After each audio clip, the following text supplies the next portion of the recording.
Hello guys, welcome back to my channel at huwag niyong kalimutan na mag-subscribe sa aking channel, post yung notification bell para updated kayo sa mga bago kong video. So ngayon guys, magpapalit tayo ng timing chain sa Honda XRM 110. Tatanggalin nyo na lang ang nut sa flywheel guys. Gumamit kayo ng 14mm back range.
Tapos linisan nyo na lang ng panglinis gasolina.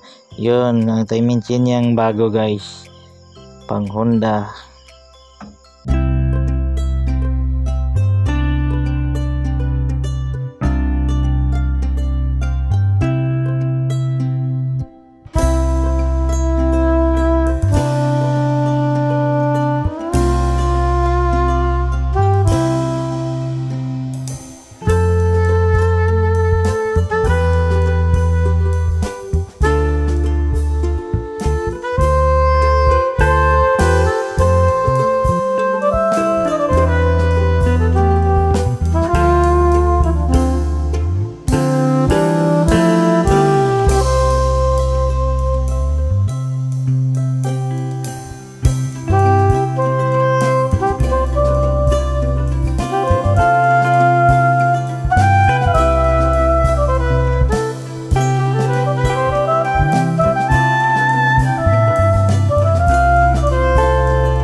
Tapos ilagay nyo ang kanyang bolt.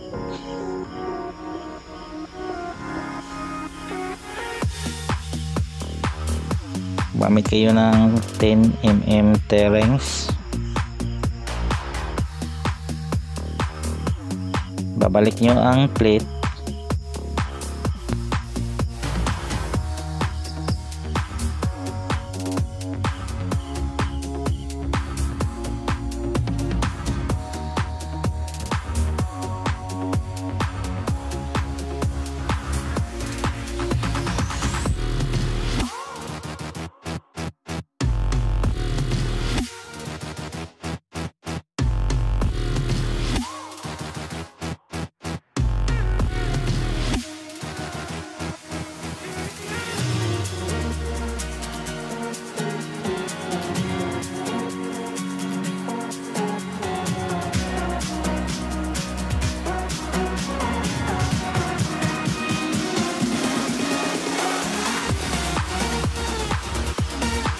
Gamit na lang kayo ng gasket oil mga guys, para hindi tumatagas ang kanyang langis sa plate.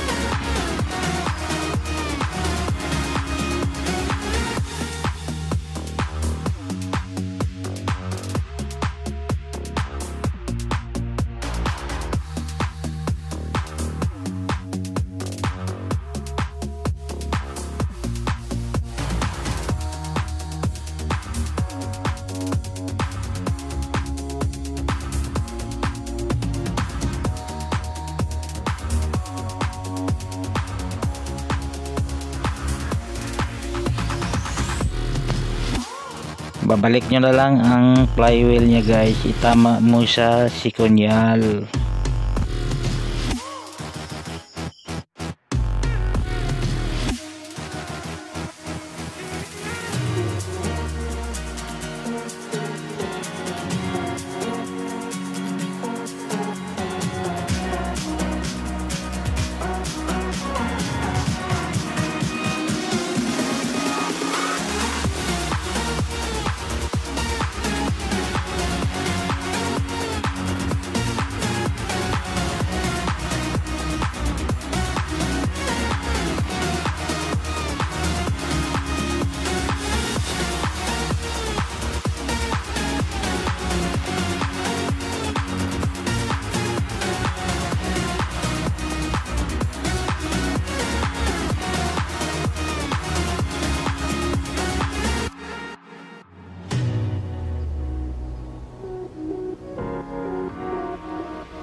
Ang kanyang timing gear ay may toldok siya guys, at may tagi siya sa unahan.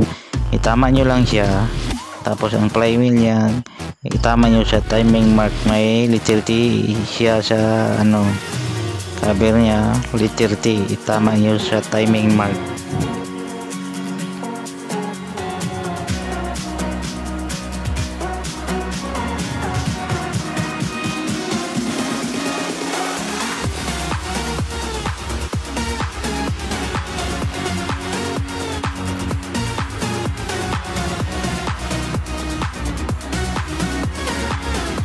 Yan ang mga sira niya guys, pinapagalitan na siya ng bago.